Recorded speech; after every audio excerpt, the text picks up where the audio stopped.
is going in, another is going out. And this revolving door politics of Pakistan is bad history. It is a history when there were two main political parties at each other's throats.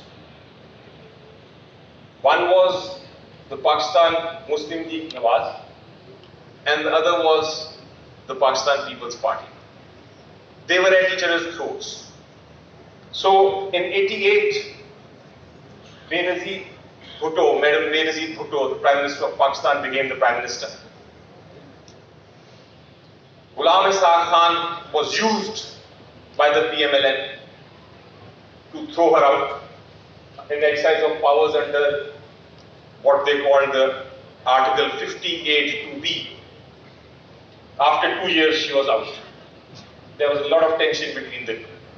Revolving door, she goes out, in comes Mr. Nawaz Sharif as the Prime Minister. Again, enmity, enmity, enmity. And the same president, after 3 years, in 1993, throws out Nawaz Sharif government also. Through the revolving door, Nawaz Sharif goes out, and through the revolving door, immediately comes in Madam Benazir again. She comes in, and in 2 years, less than 3 years, she is thrown out again. This time by her own president exercising the same power. In comes Nawaz Sharif Sahib again. And what does he do? This time he says, and it's a historical fact, so I'm not going to mince words. This time he says, I will use ihtisab as a tool to crush my opponents. He said, I will make a law, because corruption everybody hates, and that will look good in the public, and it will look good. And while it is looking good, I will also be able to jail my opponents. So he appointed this gentleman called Saifur Rahman as the chairman of the Ihtisab Bureau. In common parlance, it was the time of Ihtisab justice. Cases were filed against Benazir, her family, her mother, her husband, and we all know what was going on. But this did not live long. Less than 3 years later, Mr. Nawaz Sharif was also sent home, and General Pervez Musharraf Sahib came in. He said, ihtisab out, NAB in. And the NAB law was promulgated. This NAB law was also used by that regime as a tool for political opponent victimization. That was the reality. That was the historic reality. Then what happened? Then what happened was that our great leaders of the two parties that were fighting sat together somewhere. Where did they sit? They sat in the House of Parliament in London. And they came up with an agreement. They came up with an agreement. And they said, no more victimization. We have been victimizing each other. They admitted in the document itself that we have been victimizing each other. No more victimization. And we will make it more transparent by having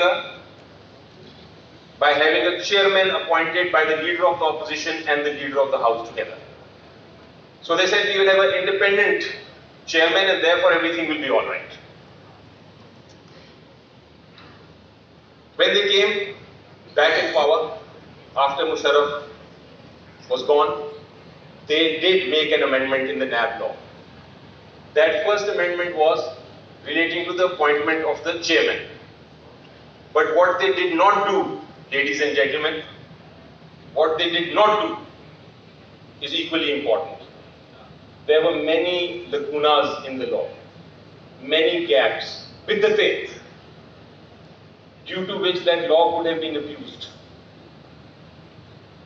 They opted not to change those laws in NAB, in spite of being in power for ages. I remember, ladies and gentlemen, same place, Awari, not here but next building. We were having a conference under the auspices of Supreme Court Bar Association of Pakistan. I think Mr. Kaira was also there. And we called upon the political parties of the time. And we said, please amend the laws so that we can make them more transparent. Please make sure that we don't lose this accountability process to perceptions. But what did the PMLN say? There is no need. The law is clear. It is unambiguous. We will not change it. So the law was not changed.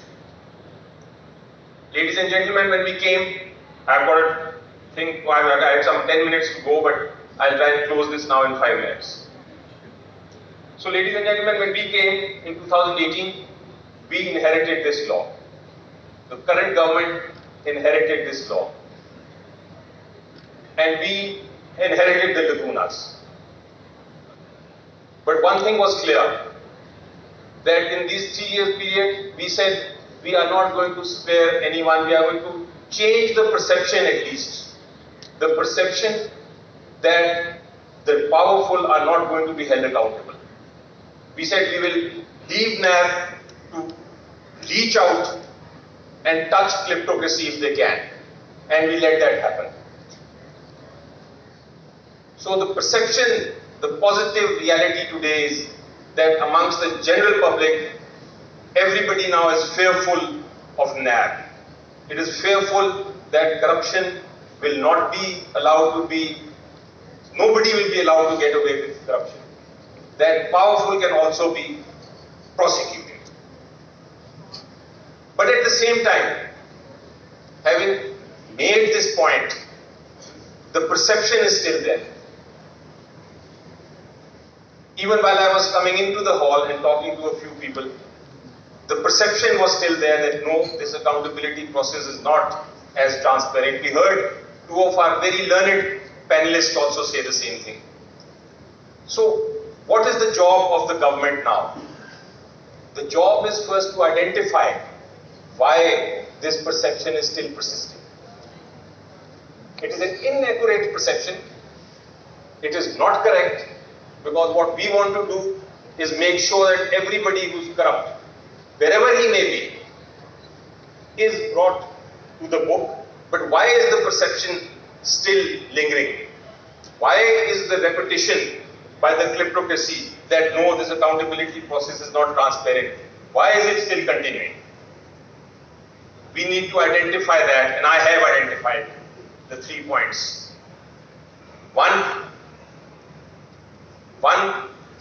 first problem is that NAB has overreached itself. And how has it overreached? It is because of the lacunas in the law. What are they doing? They are taking collective decisions by cabinets. They have filed references on the basis of that. They are harassing bureaucrats who decide a question, who decide something without any corruption, without any evidence of wrongdoing, without any benefit, and prosecuting them. They are getting involved with private disputes. So the impression is being created as if a number of innocent people are being victimized. And that impression is feeding into the perception that the accountability process is not correct.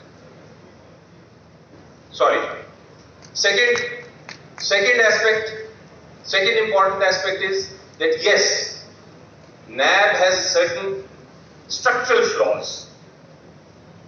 I would say, as a lawyer, what is most important is for an institution or investigating agency to have a separate department of investigation and a separate department of prosecution. So that when the investigators bring in the case to the prosecution should be able to independently judge. That is not what is happening. The investigator comes in, brings in a case, and the case is filed. So at the end of the day, when cases are not being decided, perception again comes that no, look, because the cases are not being decided, it is taking a long time, therefore the entire process is one-sided. So these perceptions, ladies and gentlemen, have to be cleared. The latest ordinance that we have passed, I agree, it should not have been through ordinances maybe, but the fact is that because we cannot sit together as political parties and decide matters in cases of emergency, for the temporary period, we need to bring the law, we need to correct the law. So these lacunas, because of which NAB was overreaching, these lacunas have been clarified in this ordinance. NAB can no longer, without proof of corruption, file a reference against anyone.